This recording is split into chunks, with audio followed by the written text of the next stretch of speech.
Bismillahirrahmanirrahim. Assalamu alaikum to all our viewers. This is our educational channel Learning Biology Online and I am Dr. Asad.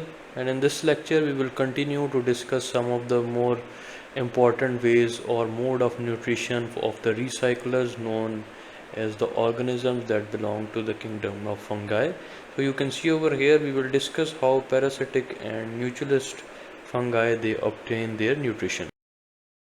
So by the end of this lecture you should be able to answer these following questions: that how fungi they act as parasites, what are the different types of parasitic fungi, how mycorrhiza and lichens form symbiotic relationship with each other, and we will also highlight specific structures that the parasitic and mutualists use to absorb their food material from their surrounding environment.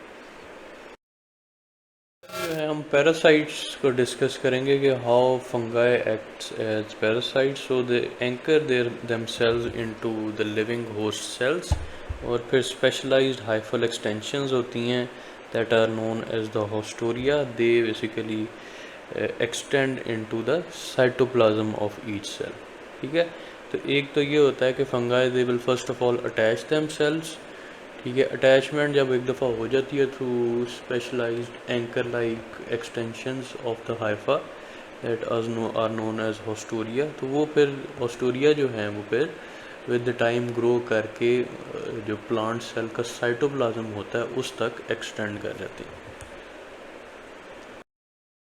हमारे पास एक example है एक plant के ऊपर, एक yellow से colour का आप देख सकते हैं, एक काफ़ी लंबी सी एक एक्सटेंशन हुई हुई है that are known as the fungal Haifa.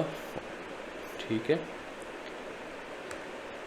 सो ये वाले सेक्शन के ऊपर हम देख सकते हैं कि ये जो येलोस एक्सटेंशन है वैसे तो पूरे सरफेस के ऊपर अटैच है, अगर हम पोर्शन इसका हाईलाइट करें तो what we will be able to see, first कर लें ये पूरे स्टेम के ऊपर जो है सेल्स हैं, and then we will draw the haustoria with a different colour. ठीक है, इस तरह से फर्ज कर लें हाइफल एक्सटेंशन हैं इसके ऊपर. ठीक है, this is what we can see. तो इसके सरफेस के ऊपर हाइफा से यूं इस तरह से कुछ एक्सटेंशन निकलती हैं, जिसकी वजह से एक तो ये अटैच हुआ होता है इसके सरफेस पे ऊपर ये जो हाइफल एक्सटेंशन हैं. ठीक है, इस तरह से सरफेस के ऊपर अटैचमेंट, और ये फिर हाइफल एक्सटेंशंस क्या होती हैं, ये पूरे सेल के साइटोप्लाज्म तक एक्सटेंड कर देती हैं. ठीक है, तो इन एक्सटेंशंस के through obviously they will extract their nutrition from the cell, और ऑब्वियसली प्लांट का स्ट्रक्चर है वो ओवर द टाइम वो कॉम्प्रोमाइज़ होते चला जाता है. ठीक है, तो इसको हम कहते हैं पैरासिटिक रिलेशन. स्मॉल एक्सटेंशन निकलेंगी हाइफा से known as the hostoria that will then further extend into the cell of the plant and extract their energy from the cell. ठीक है, ऑब्वियसली उसके जो रिजल्ट में क्या होगा, जो प्लांट सेल है उसका स्ट्रक्चर कॉम्प्रोमाइज़ हो जाएगा. So this is how the parasitic bacteria fungi they behave.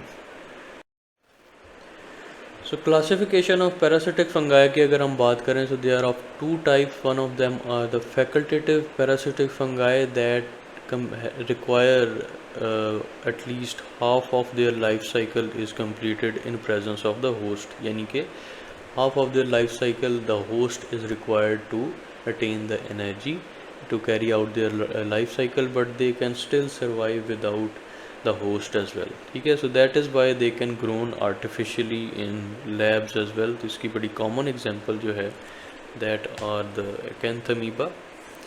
ठीक है, that is one of the fungus that can be grown.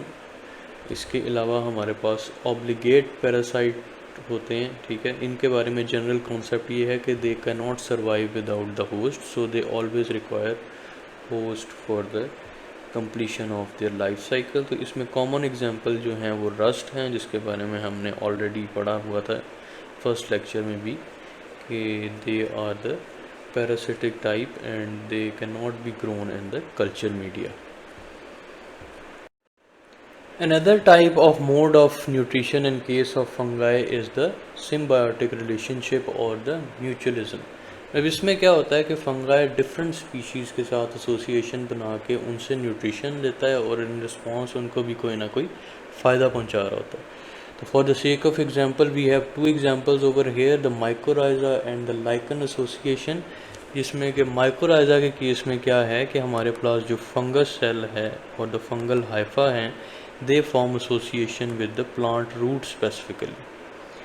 ठीक है, अब हमें पता है कि फंगल हाइफा जो हैं they are very long and branch, जिसकी वजह से सरफेस एरिया ऑफ एब्जॉर्प्शन ये इंक्रीज़ कर देते हैं।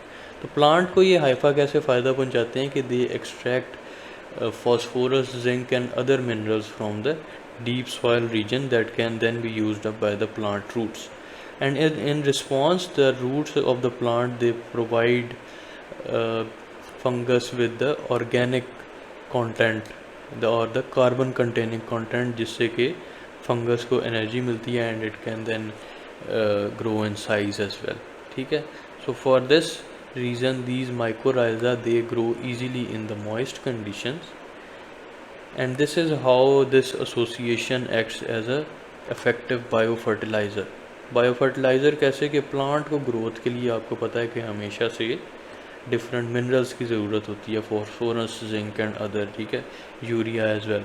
ठीक है, तो वो सारी की सारी जो न्यूट्रिशन है यहाँ पे जो फंगाई हैं थ्रू माइकोराइजल एसोसिएशन वो उसको प्रोवाइड कर रहे होते हैं। ठीक है, तो यहाँ पे अल्टीमेटली क्या होता है कि mycorrhiza are effective as a good biofertilization. Second जो एसोसिएशन है that is between between the fungus and the algae. ठीक है, दैट और even the cyanobacteria as well. ठीक है, जिनको कि हम ब्लू ग्रीन एल्गी भी कहते हैं। अब हमें पता है कि एल्गी के केस में मोड ऑफ न्यूट्रिशन क्या होता है, that is they are photoautotrophs, that they gain energy and then they make their own food. लेकिन अब ये एसोसिएशन जो है लाइकन्स की, this is mostly in dry areas जहाँ पे बहुत सारी तेज़ धूप होती है, वाटर की एक्सेस जो है वो इतनी ईजी नहीं है। तो इसके केस में क्या होगा कि चांसेस होते हैं कि एल्गी में not be able to survive high sunlight. तो इसके केस में क्या होता है कि फंगस जो है वो इसको प्रिवेंट करता है from exposure to excessive light and prevents the excessive loss of water, जिसको कि हम डेसिकेशन कहते हैं। And in response the fungus it gains nutrition from the algae, क्योंकि already it can make its own food through sunlight, water and its pigment that is the chlorophyll।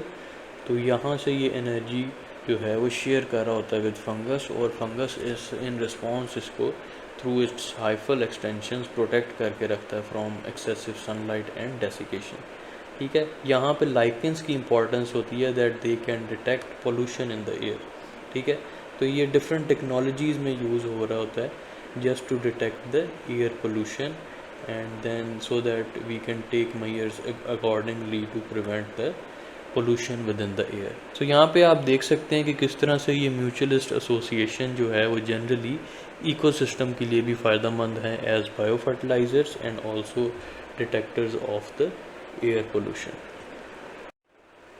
Specifically ectomycorrhiza के case में दो तरीके से जो है fungi वो अपने माइसीलियम को एक्सटेंड करते हैं इनटू द माइकोराइजा।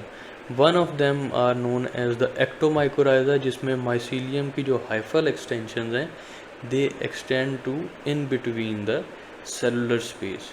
ठीक है, obviously cells are very tightly close to each other, तो इन स्पेसेस में जो है हाइफा दे बेसिकली एक्सटेंड।